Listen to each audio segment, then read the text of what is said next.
The 90-day trade truce between China and the United States reached over the weekend on the sidelines of the G20 meet in Argentina is already proving to be fragile.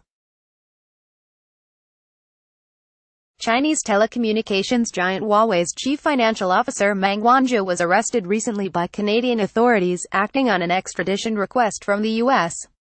Ms. Wanzhou is the daughter of the company's founder Ren Zhengfei, a former member of the Chinese military. The arrest happened around the time U.S.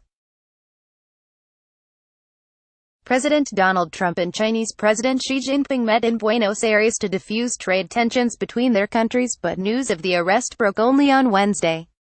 Huawei at this moment has been accused of breaching American sanctions against Iran, but U.S.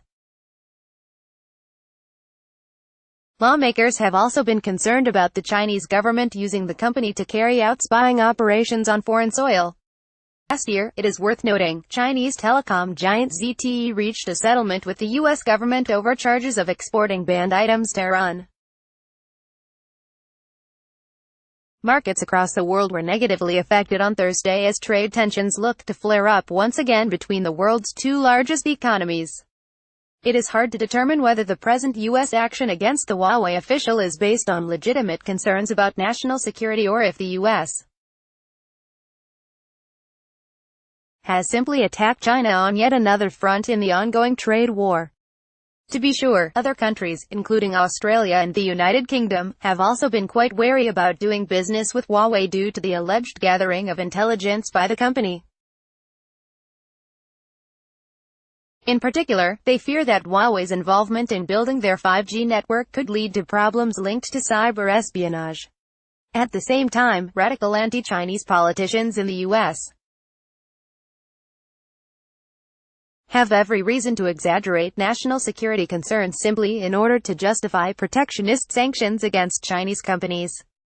Huawei has clearly been seen by many as a serious threat to the global domination exerted by American technology companies.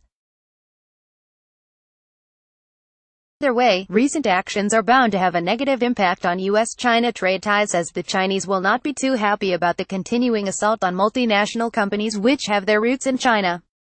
U.S. concerns about national security are also closely related to accusations against Huawei of violating intellectual property rights with the tacit approval of the Chinese government. The arrest might thus suggest that the U.S. may not go soft on its demand for the protection of intellectual property rights during its talks with the Chinese authorities in the next few months. With the rapid escalation in trade tensions over the year, it will take serious efforts to bring a lasting solution that is acceptable to both American and Chinese politicians.